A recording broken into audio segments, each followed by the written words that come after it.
Hello everyone. Today I wanted to talk about something I've been meaning to do a review of for a while now.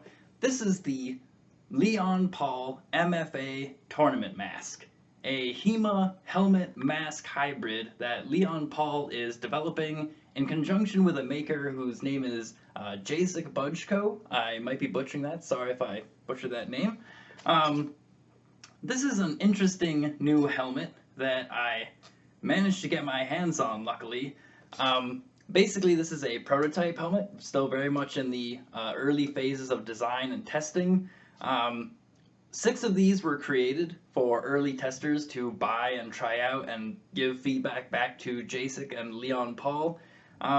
The first 6 people that reserved theirs, one of them didn't pick his up, so because he didn't pay for the helmet or anything, I snuck in there, bought the helmet, and here it is. I've had it for, I want to say about a year now. I've had it in my possession for quite some time. I've taken it to some sparring classes. I've taken it to sparring nights. I've worn it during sparring. Other people have worn it during sparring. So I wanted to assemble just everything that I think about this helmet into a nice video. This one's a little different because I'm actually working off of a document that I've written down. Normally when I film these, I have everything in my head and I just sort of roll the camera. This time I have a lot of notes that I took during my review of this helmet, so I may, glance down at this document every so often and break the eye contact. Sorry about that. So yeah, I've kind of given you the background. Prototype helmet from Leon Paul, working with a private maker named Jacek. This is a just very impressive step in the right direction, I think, for HEMA head protection. I'll get into that a little bit more of that later. But first, let's talk about the construction of this helmet. For starters, the solid steel that you see at the top here is 2.5 millimeters thick. It is very, very solid. I mean, I've already taken hits to the head with this, and there's absolutely no sign of deformation or any kind of denting. It's just a solid piece of 2.5 millimeter thick steel. The part that you look through, the perforated steel, is 2 millimeters thick, so it's also extremely solid. And again, hits to that perforated steel have so far showed no signs of deformation. It's very solid steel. The padding for the neck and the chin is Leon Paul X-Change bib here. That means that you can actually remove it from this helmet and clean it, which is really handy. As you spar in these, as we work out in these helmets, it's nice to be able to take the padding out and wash it to get all the sweat and grime off of it. The helmet closes in the front using this belt, sort of leather strap and belt. This is one of the things that I think could be improved, but it does keep the helmet closed securely, which is nice. Let's go ahead and open up the helmet so I can show you how it works here. So as you can see, the entire front is basically solid steel for the skull and perforated steel for the face. Then you've got the Leon Paul X-Change bib for the neck and the chin. The back of the helmet hinges so that you can put it on and take it off and whatnot. And it's basically the belt that clasps in the front of the helmet is keeping this from flapping around once it's on your head. If we open up the helmet, I can show you the inside, and you'll notice that I have quite a bit of padding in there. Jacek and Leon Paul did include these MICH pads, these sort of green, gray, blue, standard MICH is Modern Infantry Combat Helm, or Modern Infantry Combat Helmet, slipping into medieval terms. The Modern Infantry Combat Helmet pads, MICH pads, are pretty good. I actually have used them in a number of Star Wars costuming helmets, and they're nice because it allows you to configure how the helmet's being retained around your skull and your top of head padding. The one pad that's not included is this one I'm using for the top of the head here, which is hard to point at, honestly. That one. That's actually a knee pad, and this is another trick that I learned from doing Star Wars helmets. This particular brand of knee pad is absolutely excellent for the top of the head.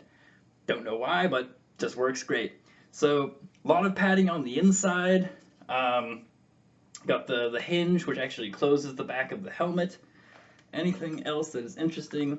You can see that, again, this is all the exchange padding is velcroed in, so you can take all of this out to clean it, which is super handy. Get that up higher. All of this, yeah, this part slides out, and then this part velcros out of the helmet, so pretty handy there. I'm trying to do it in reverse in the camera. Excellent.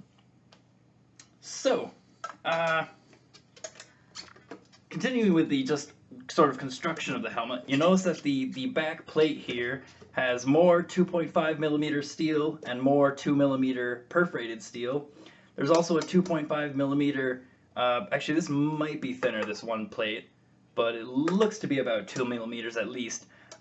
There's this plate that hangs off the back here to sort of protect the back of the neck, back of the head, and it is affixed to the helmet on basically steel rivets or screws on leather straps. So this sort of hangs freely off of the back of the helmet. Once the helmet is on your head, it seals quite nicely. Let me try to see if I can get a good view of how this closes. So notice that that metal edge is really slotting in there and sealing up the helmet nicely. So you're not going to get any blades sneaking in there, nothing like that. You'll notice that I added some padding here, or you might notice, I've added some adhesive padding to the outside of the back of the neck, basically. What's actually there is this sort of rubber, this thick black rubber, or maybe plastic material that goes around the metal rim. Even with that plastic rubber protection, that piece of the back of the neck does dig in a little uncomfortably.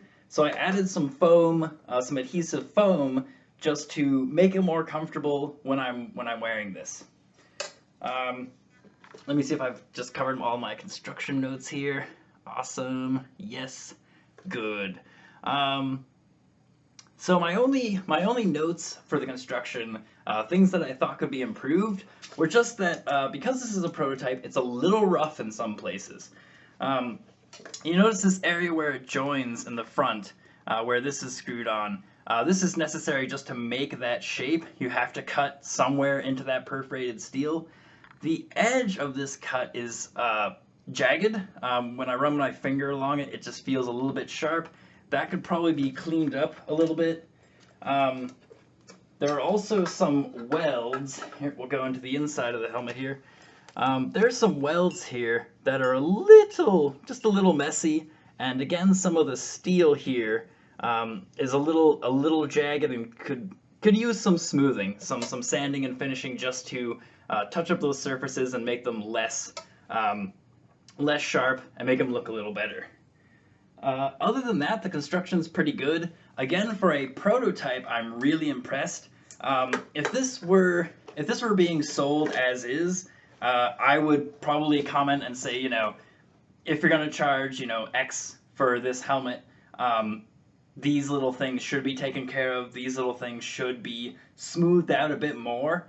But none of it really affects the wearing of the helmet or the protection or anything like that. So that's the basic construction of this helmet. Now let's go into sort of how does this function, what are the pros and cons of that. So the pros of this helmet are, obviously, it's extremely protective. When I was wearing this helmet, I basically just stood there and said, hit me in the head as hard as you can, let this helmet have it, I'm testing it for YouTube, I took many hits to the head, and I felt absolutely fine. I felt safe, secure. I didn't feel my bell, my head getting rung at all. It feels like you're wearing a tank on your head. I actually thought that this helmet was gonna ring like a bell, just dong dong, because it's a big piece of steel, and it's even shaped somewhat like a bell. So I was really worried about that, but the padding on the inside of the helmet seems to prevent or absorb a lot of that noise. So when I'm wearing it, I'm mainly hearing just quick, muffled dings rather than dong. It's more just ding, ding, ding. So really not much worse than wearing an ordinary fencing mask. So that was pretty impressive. When you're wearing the helmet, you don't really notice the weight. This is definitely a hefty helmet, but when it's sitting on your neck and shoulders and you've got the padding and you're wearing all your other fencing gear, you really don't notice it. It's just fairly negligible. Yes, you can tell that you're wearing a big helmet, but you can still move around, fence, do all that good stuff with this helmet on. I didn't feel particularly, constrained in any other way. You can still breathe in the helmet. This helmet gets about as hot as a fencing mask, which is to say, it's livable. Yes, you're a bit hot.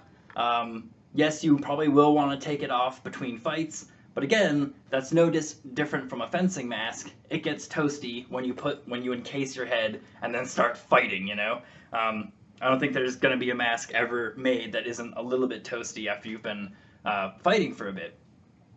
Just want to make sure I didn't get through all my notes here.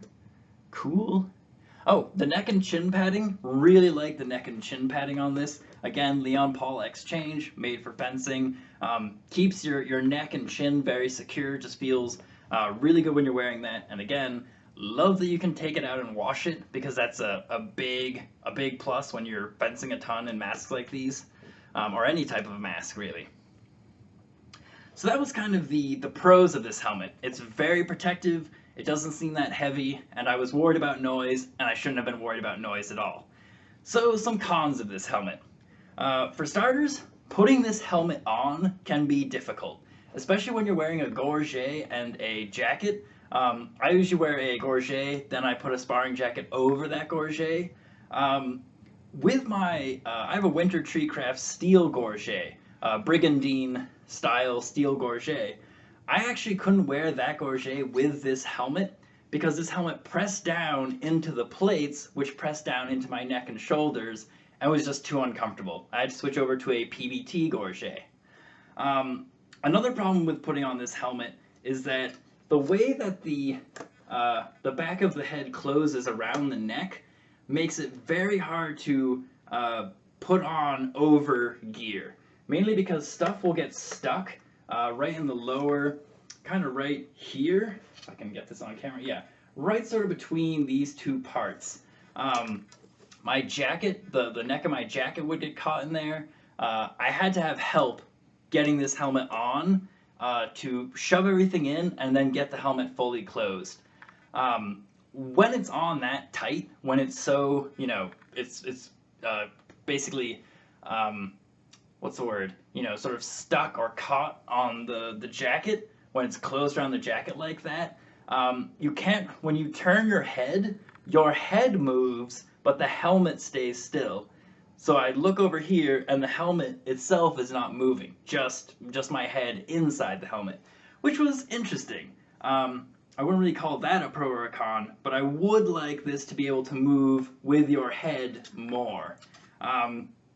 So that was a con, I feel. The buckle also is interesting. Again, it helps to have someone helping you put this helmet on. That was a really good sentence of English, wasn't it? It helps to have someone help you put this helmet on. I was about to say.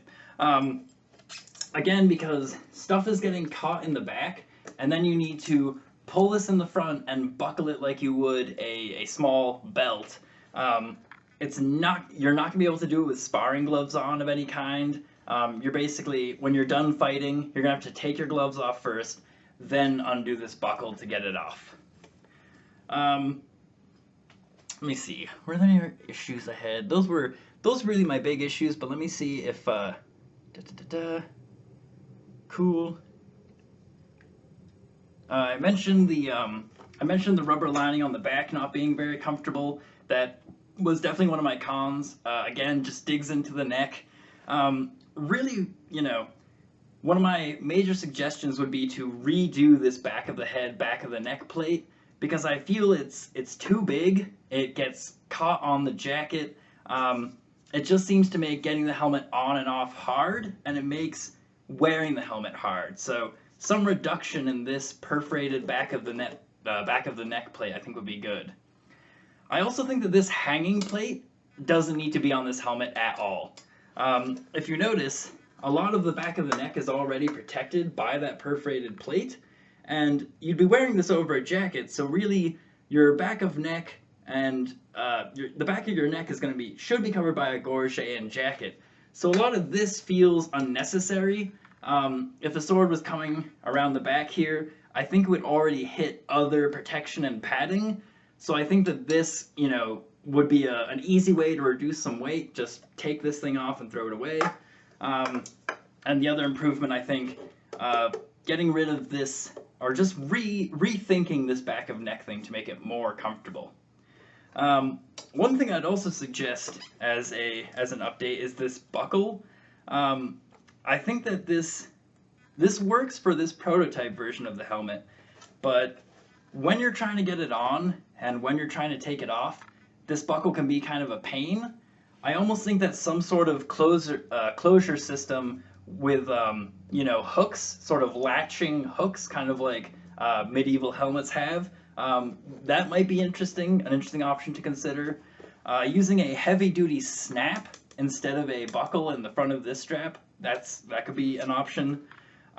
Some sort of Velcro closure, as long as it's secure and can't be, knocked off easily, that would be cool. Those are really the main improvements I had to suggest for this helmet. Changing up this buckle system to be easier to take on and put off.